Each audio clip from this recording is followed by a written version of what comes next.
जवळजवळ 4 वर्षानंतर भारतात CAA कायदा लागू झाला आहे. मागच्या काही वर्षात सर्वात जास्त चर्चेतला वादग्रस्त कायदा आहे. मित्रांनो, आपण आज या व्हिडिओमध्ये CAA कायदा काय आहे आणि याबद्दल सरकारचे काय मत आहे आणि नेमका वाद काय आहे आणि पुढे भविष्यात या कायद्याचे आपल्यावर काय परिणाम होतील ते आपण या व्हिडिओमध्ये पाहू.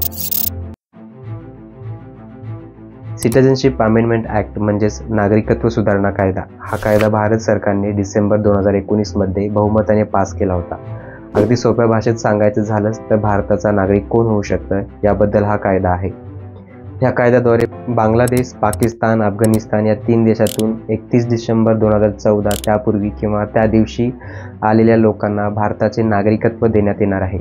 या तिन्ही देशातील फक्त हिंदू, शीख, बौद्ध, जैन, पारशी आणि ख्रिश्चन या धर्मातील स्थलांतरित लोकांना भारतीय नागरिकत्वासाठी पात्र ठरवले गेले आहे. म्हणजेच गैरमुस्लिम अल्पसंख्याकांना त्याचा फायदा होणार आहे. त्यात अहमदी, शिया यासारख्या मुस्लिम पंथांचा देखील समावेश केलेला नाही.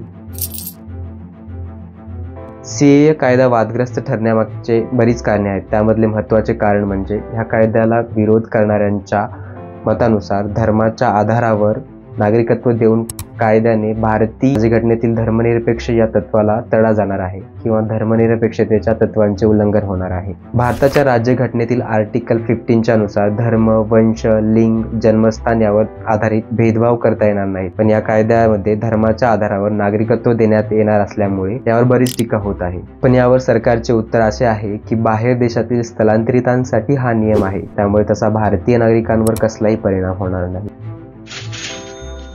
त्यावर विरोधाचे दुसरे कारण म्हणजे राष्ट्रीय नागरिक नोंदणी रजिस्टर NRC सोबत त्याचा वापर बऱ्याच मुस्लिमांना नागरिकत्वाच्या हक्कांपासून वंचित ठेवण्यात येईल याची भीती आहे.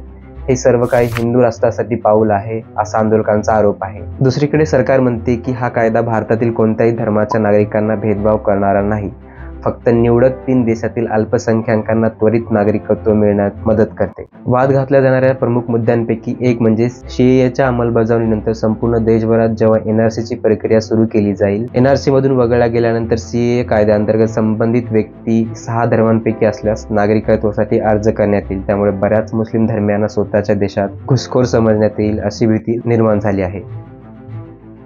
ईशान्य भारतात विशेषतः आसाम, मेघालय, त्रिपुरा, मिझोराम आणि अरुणाचल प्रदेशांमध्ये या कायद्याला मोठ्या प्रमाणावर विरोध केला जातो, कारण ही राज्ये बांगलादेशाच्या बॉर्डरला लागून आहेत. असे म्हटले जाते की बांगलादेशामधील हिंदू तसेच मुसलमान या राज्यांमध्ये मोठ्या प्रमाणावर स्थलांतरित झाले आहेत.